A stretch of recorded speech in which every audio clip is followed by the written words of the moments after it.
un temple? Une église? Tu plaisantes? C'est un théâtre, oui. Un véritable théâtre en ordre de marche. Il n'a pas bougé depuis des siècles.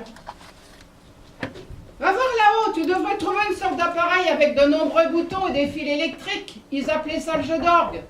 Peut-être la lumière marche-t-elle encore? Mais que faisait-il dans ce genre de lieu? Du théâtre, je te dis. Il y avait des acteurs là où nous sommes et des spectateurs en face dans la salle. Les acteurs parlaient, chantaient, dansaient. Les spectateurs regardaient, écoutaient. Avec des casques laser 3 dimensions? Non, non. Comme ça, sans rien du tout. Incroyable. J'ai trouvé. C'est poussiéreux et mal rangé ici. Et il y a effectivement plein de boutons. On appelle ça des curseurs. Il n'y a pas un interrupteur vers le bas marqué scène. Attends. Oui, scène, je l'ai sous les yeux. Manipulé avec précaution. Il n'y a pas de risque. Oh, tu peux y aller. Je doute que cela marche après toutes ces années. Je n'en crois pas mes yeux. Des projecteurs. On appelait ça des projecteurs. Une ambiance lumineuse. Un terme que l'on n'utilise plus depuis des siècles.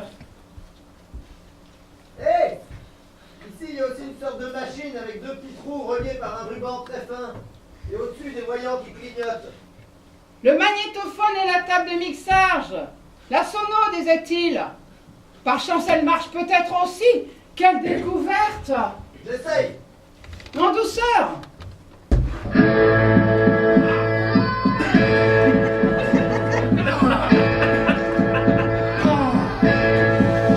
Je voudrais bien, mais je peux pas.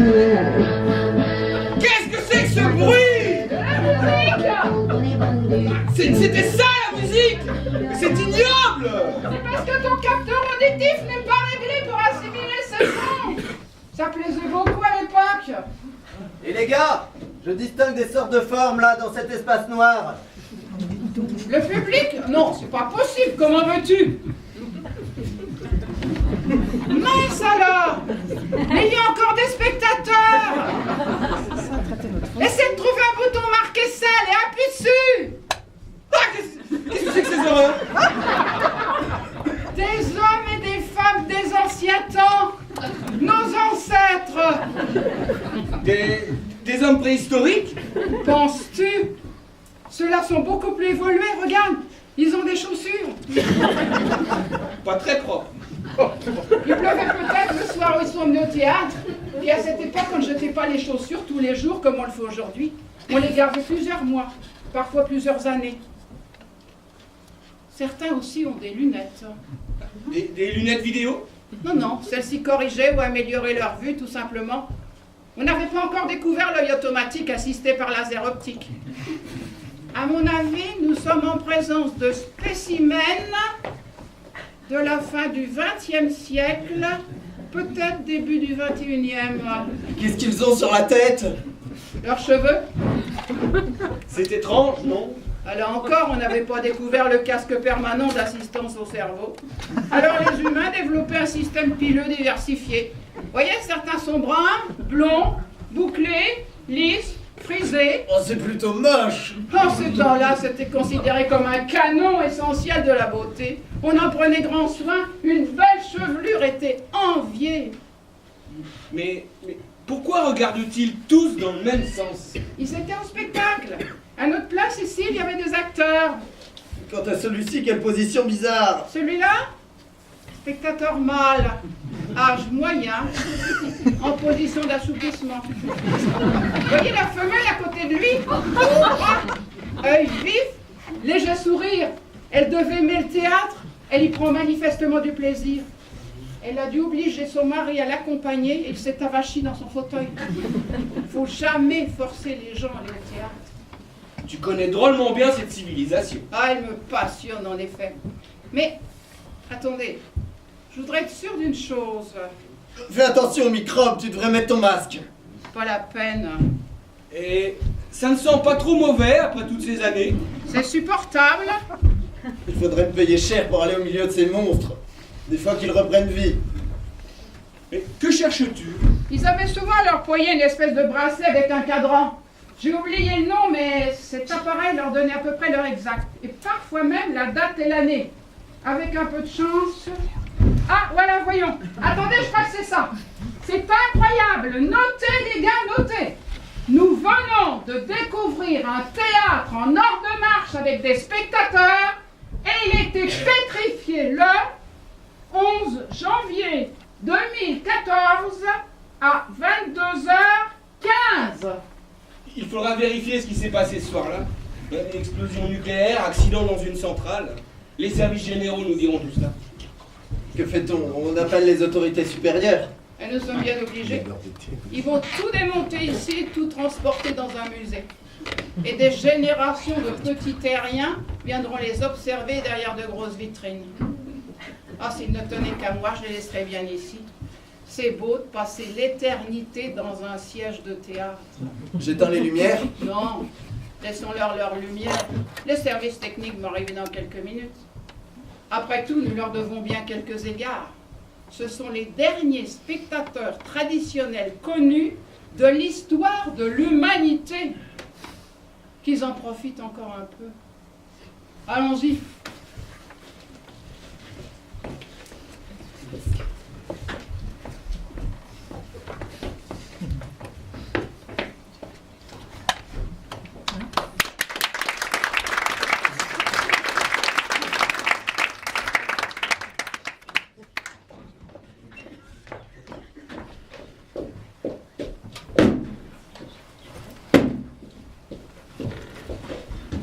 Bonsoir. Bonsoir, ça va bien? En forme, ne perdons pas de temps, allons-y. Alors, accès théâtre, Dégagé, accueil spectateur, en place, plateau, équipé, projecteur, vérification en cours, vérification terminée, sonorisation, vérification en cours, vérification terminée, accessoires, liste complète vérifiée, dispositif scénique, en place, maquillage, procédure terminée, texte, appris, comédien, comédien prêt, technicien son, Pareil, technicien lumière, pareil, public, nombreux, température extérieure, 4 degrés centigrades, température intérieure. 26 degrés centigrades. Bien, nous sommes au clair pour le lancement du spectacle. Dégagez les entrées en coulisses. Tous les voyants au vert, attention, nous sommes partis.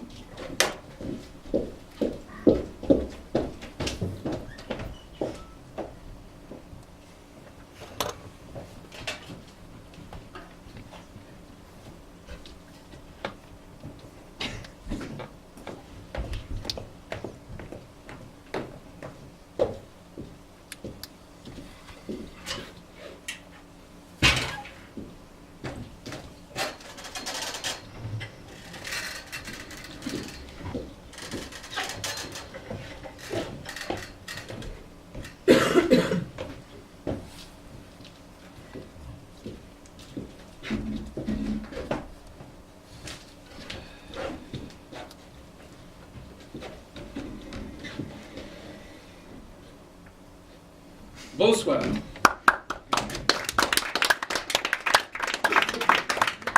Vous avez vu quelle classe? Et pourquoi est-il parti si rapidement? Il a fini. Déjà? Quel rôle joue-t-il? Le premier mot de la pièce. Il entre, il dit le premier mot et il s'en va. Terminé pour lui. C'est pas trop fatigant, au moins. Détrompez-vous. Je le connais bien, c'est un ami. Je peux vous dire que c'est un garçon surmené. Il court d'un théâtre à l'autre et à chaque fois, il lui faut se préparer, se concentrer, envoyer le premier mot et hop, filer faire ça ailleurs. Épuisant. C'est vrai qu'il ne doit pas avoir le temps de rentrer dans la peau du personnage. Exactement. Et encore ce soir, il était gâté. Bonsoir. C'est logique au moins. Parfois, il a moins de chance, il doit se contenter d'un A ou d'un je. Quel métier! Il aurait pu au moins faire première réplique. On ne choisit pas toujours. L'essentiel à notre époque et dans nos professions, c'est de travailler.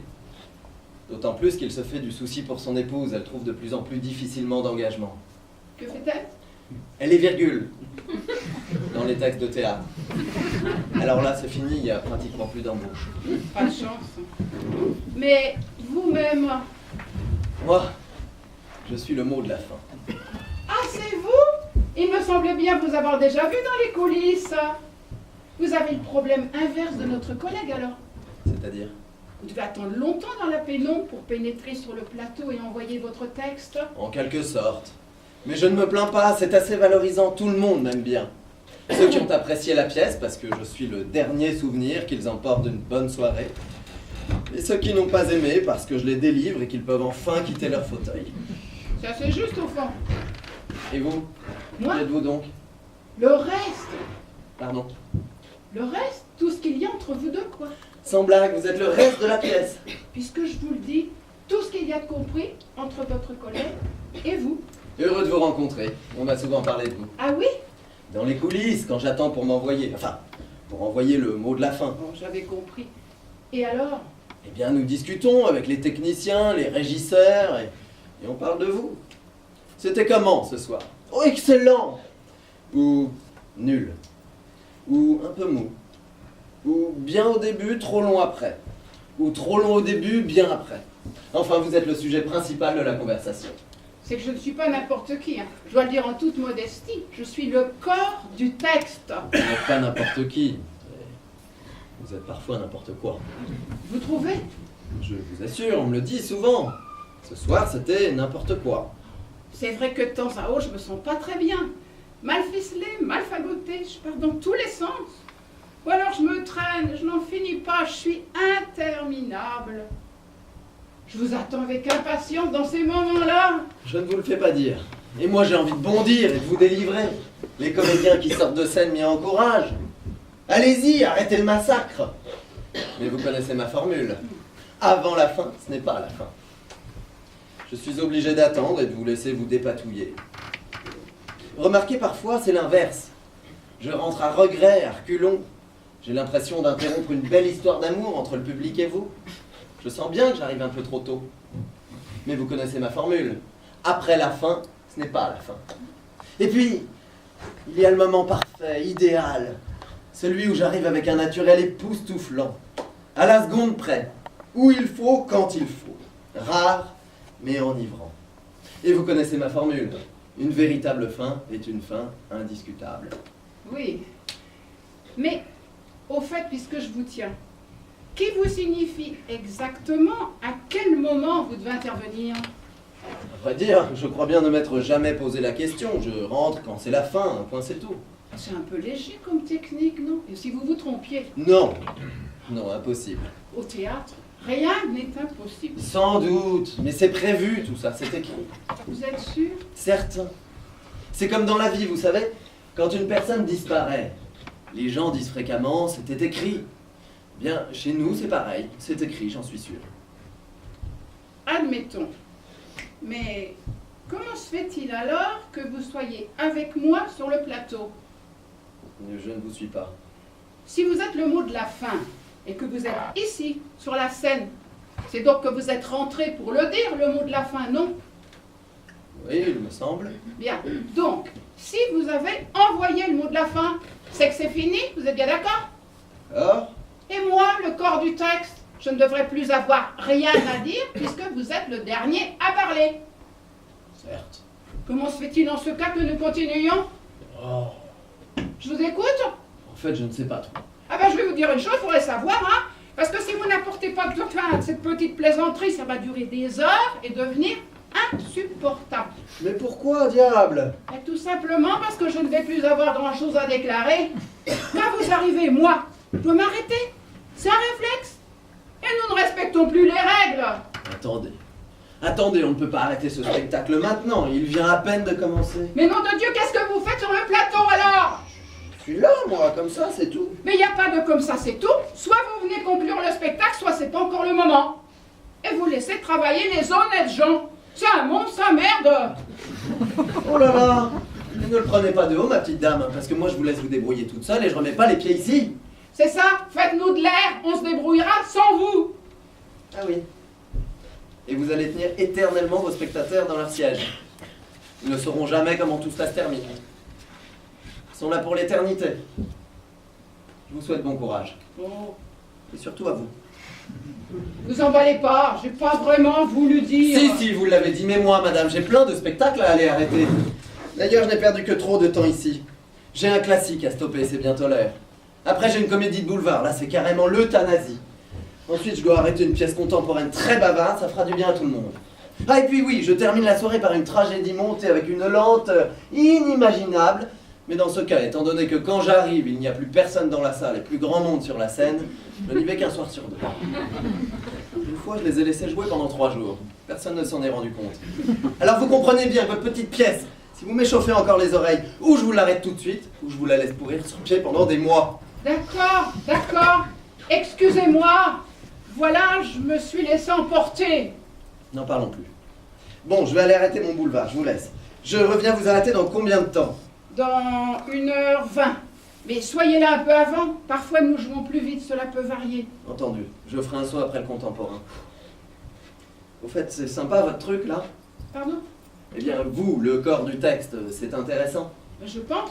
Enfin, j'espère. C'est pas vraiment à moi de juger. On rigole au moins?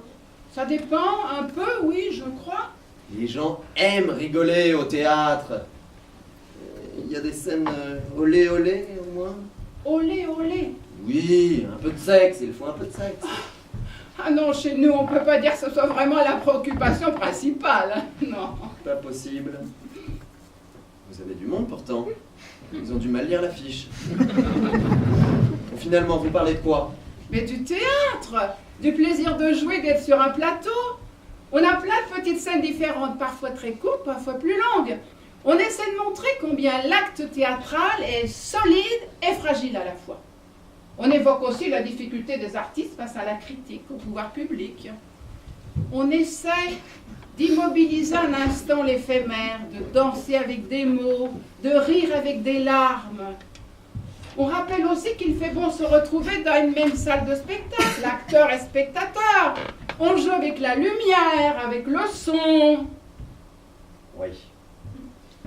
Vous ne voulez pas que je vous arrête tout de suite? Ah non, je vous assure. Ce serait peut-être plus prudent. Ben, ça va aller, je vous le dis. Sous votre responsabilité. Sous ma responsabilité. Dans ce cas, à tout à l'heure.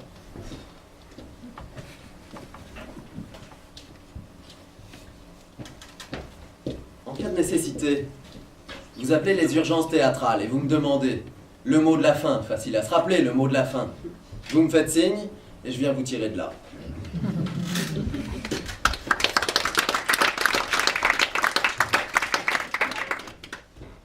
Ceci dit, il faut réfléchir avant de vous mettre dans des situations pareilles.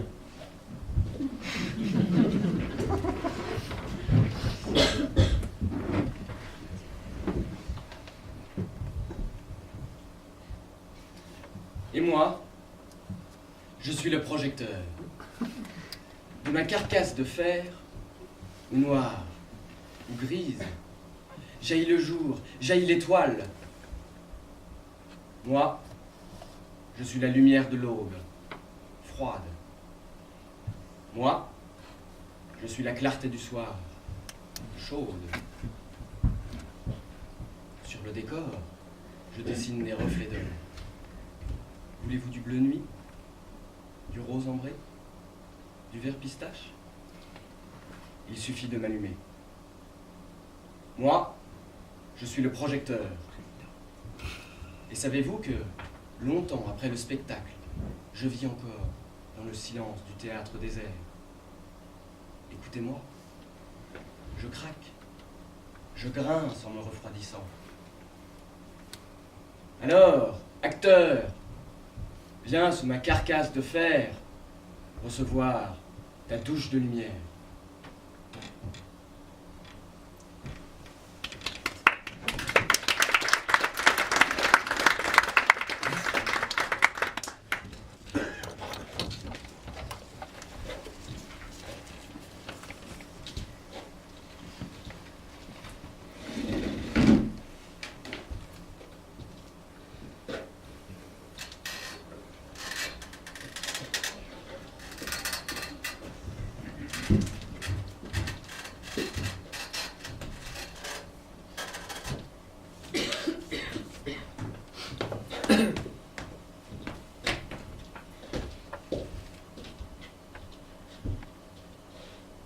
J'ai tué ma femme. Ah, bon.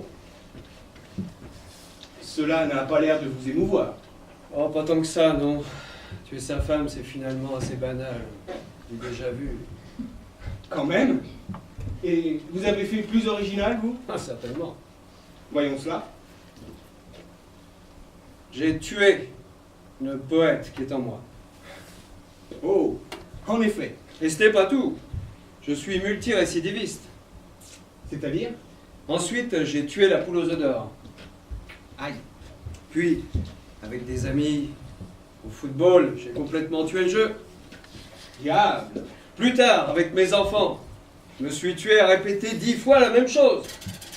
Quelle hécatombe! Sans compter que plus d'une fois, je me suis tué un doigt en bricolant. Ah, ça, les coups de marteau, ça ne pardonne pas. Je ne vous le fais pas dire. Et maintenant? Je fais comme tout le monde, je tue le temps. Et vous? Pardon? Quels sont vos projets? Rien de bien précis. Tuer ma femme était le but principal de mon existence. Alors, depuis que je l'ai atteint, je ressens comme un vide. Venez-vous à moi. Vous voyez? Bien entendu. Plus on est de fous, mieux on tue. C'est tentant. Tuons le temps ensemble, je vous dis. Nous réussirons peut-être à voir sa peau en unissant nos efforts. Et quant à cela, permettez-moi d'en douter. Eh oui, et voilà des siècles, que dis-je, des millénaires que les gens essaient de tuer le temps, et le bougre a toujours bon pied bon oeil. Je dirais même plus, c'est toujours lui qui finit par nous avoir. On a l'impression que ses réserves d'heures, de minutes et de secondes sont inépuisables. Certes, mais c'est à la taille de l'adversaire que se mesure la grandeur du combat. Ouais, oui. C'est pas ce que semblait penser ma femme avant que je la... Enfin bref. Vous avez un plan? Pour quoi? Eh bien, pour tuer l'autre, là, le temps. Il n'y en a qu'un, occuper le terrain. Mais encore? Donner l'impression que c'est nous qui maîtrisons les secondes, et pas lui. Que c'est nous qui calculons. Le nier, faire comme s'il n'existait pas. Ne jamais dire, par exemple, il me faut du temps, mais le temps ne compte pas pour moi. Évitez montre, horloge, pendule et autres cadrans solaires. Et si l'on vous pose la question, quelle heure est-il? Répondre. L'heure qu'il était hier à la même heure. Non. Non, cela c'est reconnaître son existence autant, sa régularité, son inexorable avancée, non. Si on vous pose cette question, qui est assez fréquente finalement, votez en touche et répondez, il n'y a pas d'heure pour les braves. Oui, c'est ça. Là c'est vexant. Là, on l'ignore, le temps. Vous avez compris. Et du même coup, on se situe dans le camp des braves. Ça peut toujours servir. Astucieux. Et vous avez d'autres conseils de cette qualité? Quantité, oui. Mais encore. Quantité de conseils de qualité. Vite alors, je suis impatient de les entendre. On n'accumule jamais assez d'armes contre le temps. Principe de base. Ne jamais laisser de temps au temps. Ah, j'ai pourtant souvent entendu le contraire. Vous savez, le fameux « il faut laisser le temps au temps ». Effet de style, oui, jolie formule, mais absolument fausse et dangereuse. À l'inverse, il faut lutter en permanence pour que le temps manque de lui-même, en quelque sorte. Le traquer, pour qu'il n'ait pas le loisir de se retourner sur lui. Occuper chaque seconde, chaque minute, chaque journée. Jouer serré. D'accord. Mais comment faire? Il y a une recette radicale. Dites-lui. Le théâtre. Le théâtre? Le théâtre. C'est le lieu idéal pour une confrontation avec le temps. Sur une scène, ce combat prend vraiment son ampleur. Le théâtre, c'est une course contre la montre. Une tragédie doit trouver son rythme en 2 tours de cadran. Une intrigue doit se nouer en quelques minutes, se dénouer en quelques secondes. Vous disposez d'un temps donné pour raconter votre histoire. D'un autre espace de temps pour faire évoluer l'humeur de vos spectateurs. Quelques instants pour faire naître un sourire, déclencher un rire. D'une toute petite pause pour qu'une larme perle à la paupière d'une petite dame au 3e rang. Et tout cela, dans un savant mélange, un dosage aléatoire et en perpétuel équilibre. Que le comédien soit un peu plus lent que d'habitude, et l'effet se transformera en pétard mouillé. Qu'il soit un peu plus rapide, au contraire, et ce qui paraissait excellent le soir précédent se révélera de moindre intérêt. Mais vous avez raison. Mais je n'y avais jamais vraiment songé auparavant. Si nous voulons vraiment nous battre contre le temps, faisons du théâtre. Voilà, Mais quelle découverte, quelle révélation. on apprend à tout âge. Et moi qui cherchais des moyens compliqués, des chemins impossibles. Avec vous, les choses paraissent tellement plus simples. Finalement, j'ai peut-être eu tort de tuer ma femme. Ça, c'est à vous de voir. Mais si, je cherchais ce que je croyais chercher là où il n'y avait rien à trouver. Et j'ai trouvé ce que je cherchais là où je pensais qu'il n'y avait rien à chercher. Ou au contraire, hein, enfin. Merci, en tout cas, merci. Si j'avais un jour pu penser que ce serait un comédien qui m'apporterait la solution. Non, je ne suis pas comédien. Sans blague. Et vous êtes bien sur un plateau de théâtre pourtant. Par hasard, les besoins de mon métier m'amènent dans les endroits les plus divers. Ça par exemple. Et si ce n'est pas indiscret. Mais pas du tout. Mais pas du tout. Je suis inspecteur de police.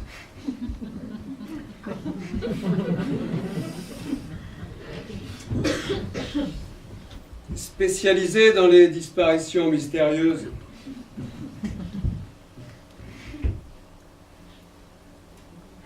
Souvent consécutives à des assassinats.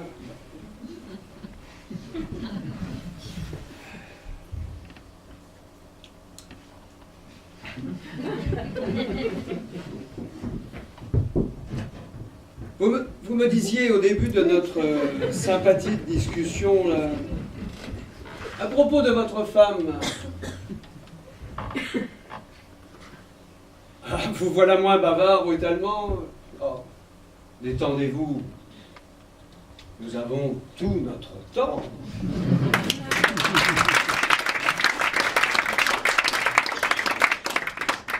Au théâtre, on est responsable de ses actes. Oui.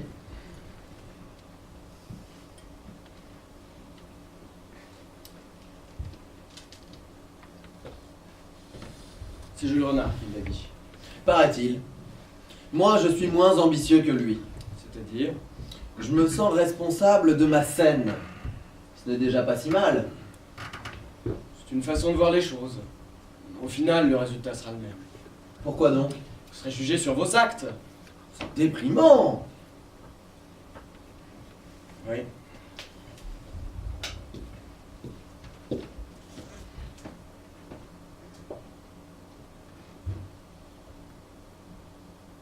vous dis pas l'angoisse.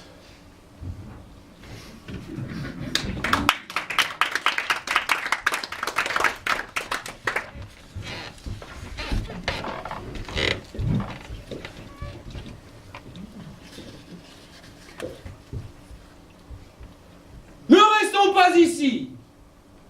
Il va pleuvoir. Ainsi donc, Seigneur, c'est dans cette sinistre cave que vous avez fait exécuter mon père? Et les pluies en cette saison sont souvent fort violentes. Vous vous défendez mal? Et même si votre visage est habile à dissimuler, je vois bien que vous mentez. Allons donc sous cet arbre. Là, nous pourrons causer. En tout cas, je ne resterai pas une minute de plus dans ce cachot. Tu te demandes sans doute, Maria, pourquoi j'ai demandé à te voir, seule, à l'air libre, malgré ce ciel menaçant. Ce lieu est étouffant, sire. Ces voûtes de pierre m'oppressent. Veuillez me faire sortir. Mais tu racontes n'importe quoi. Ben c'est la meilleure, ben c'est toi qui débloque. Pourquoi m'appelles-tu Seigneur d'abord? Ben et toi, Maria, moi je me suis jamais prénommée Maria. Puis qu'est-ce que c'est que cette histoire de cave voûtée, puisqu'on est dehors? Dehors? La première nouvelle, on a toujours joué ça dans une cave voûtée. Nous jouons bien à la même pièce, au moins. Ben je commence à en douter. Quel jour sommes-nous? Le 11 janvier, Matinée ou soirée? soirée. Pas de doute alors, nous jouons bien la triste épopée du sire de Terre Noire. Pas du tout. Nous jouons Maria et les garçons. Tu es Maria et je suis Nicolas. Rectificatif.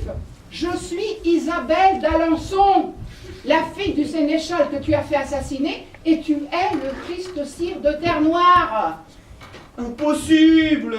Tu as vu mon costume? Et alors? Ce n'est pas un costume d'époque.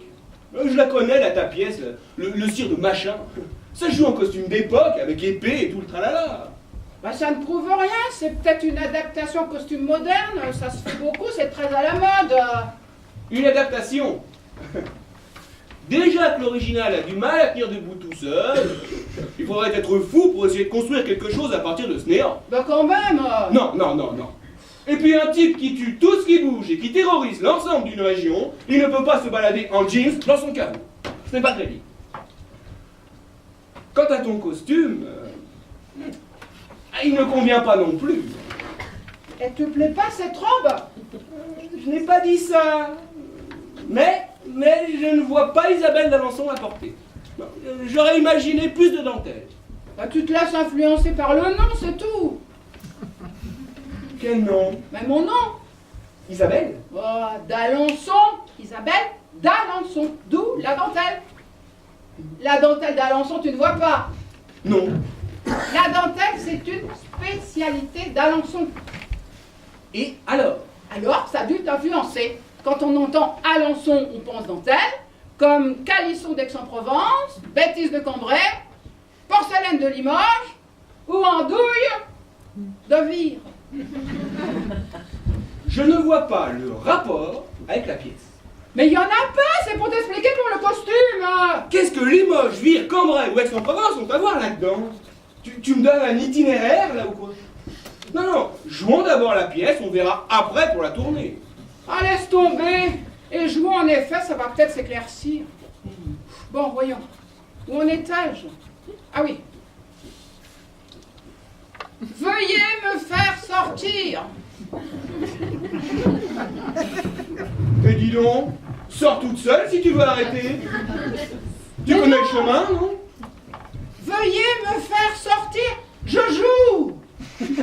Ah bon? Oh, excuse, hein. J'avais cru. Et je me demandais pourquoi tu me vouvoyais d'un seul coup. Bon. Veuillez me faire sortir. Ta réplique.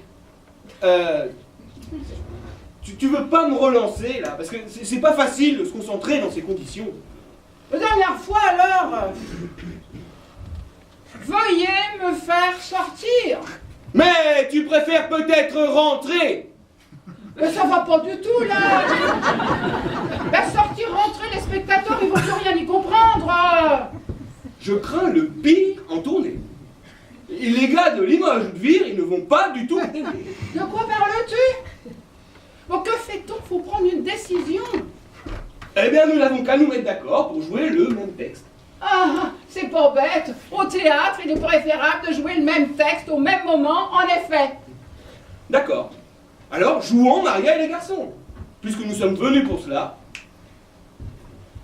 Pas du tout. Moi, je suis venue pour jouer Isabelle d'Alençon et je joue Isabelle d'Alençon. Mais ça ne pourra jamais marcher. Mais toi, tu veux sortir et moi, je veux rentrer. On va se croiser. C'est tout. Ben, c'est vrai que c'est difficile de tenir les spectateurs en haleine avec ça. Surtout dans le Limousin. Mais qui te parle du Limousin? Bien toi, tout à l'heure. La tournée, Limoges. C'est bien dans le Limousin, Limoges. Et les Limougeaux, je les connais. Hein. J'ai fait 2 saisons en décentralisation chez eux. Ils ne sont pas faciles à dérider, je t'assure. Mais t'as rien compris. Écoute, je suis un type ouvert. Je suis prêt à admettre bien des choses. Mais tu parles à un gars qui s'est payé le Grand Théâtre, près de la gare, à Limoges. Et tu sais de quoi il parle. Alors, si on ne va pas là-bas avec un texte en béton, on se fera massacrer. Et qui te dit que... Taratata! Le Limousin, c'est le pays du bœuf. Il leur faut du solide. Mais je te dis pas le contraire. C'est comme pour ton costume, là. Mais ça ne passera jamais.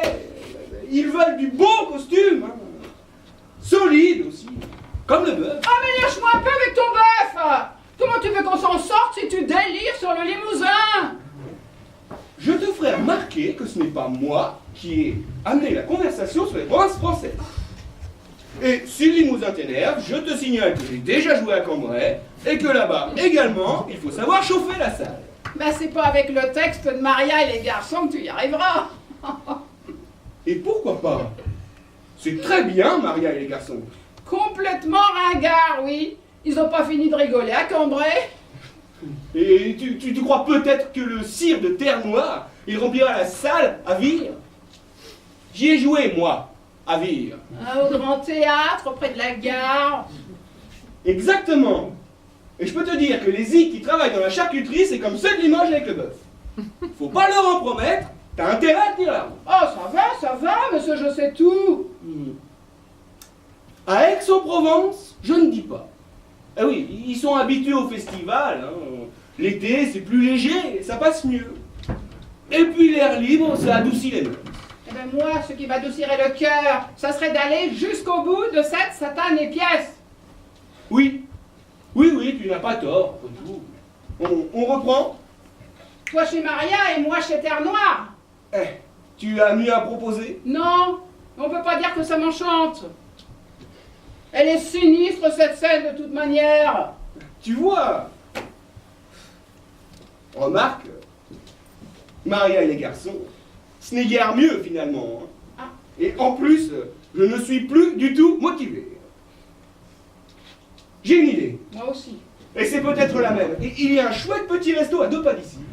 À défaut de partager le même texte, nous partageons la même idée. Parfait. Le temps que tu te changes, hein, je leur passe un coup de fil et puis hop, on dégage. Génial. Eux. Et eux. Quoi? Eux et eux? Non, je dis et eux. Là, le public. Ah. Mince, c'est vrai. On peut quand même pas les laisser là. Oh, nous n'avons qu'à les inviter au restaurant. Ah oui, t'as ton chéquier avec toi. Ah non. Mauvaise idée, là. Je crois en effet, oui. Le plus simple, c'est de jouer franc jeu. Laisse-moi faire. Mesdames et messieurs, comme vous avez pu le constater, un léger contretemps ne nous permet pas de mener nos pièces respectives jusqu'à leur conclusion. C'est bien dit, ça. Moi, je voulais vous entraîner dans les caves inquiétantes du terrible sire de Terre Noire. Mais c'est injouable à Limoges. Et mon collègue ici présent, souhaitez-vous faire partager les émois de Maria au milieu des garçons? Pièce en costume moderne qui ne fait pas dans la dentelle. D'Alençon.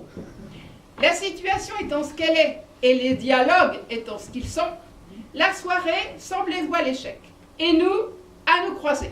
Entre Vire et Cambrai. Nous préférons donc dîner en tête-à-tête, plutôt que de vous obliger à vous prendre la tête. Astucieux. Et nous faisons donc confiance à votre imagination de spectateur pour inventer la suite. Ça, c'est risqué. À Limoges, hein, quand on est dans le bœuf, on n'aime pas trop imaginer. Toi, tais-toi, et file réservé. Après tout, les plus beaux spectacles sont souvent ceux que nous laissons naître dans nos cerveaux. En conséquence, si vous le permettez, je vais faire appel à votre mémoire et utiliser de nouveau la première réplique de notre courte pièce. Elle fut prononcée par mon ami, le spécialiste de la viande limousine, il y a peu de temps, et je la reprends à mon compte. Vous y êtes? Ne restons pas ici, il va pleuvoir. Et comme je n'ai pas de parapluie,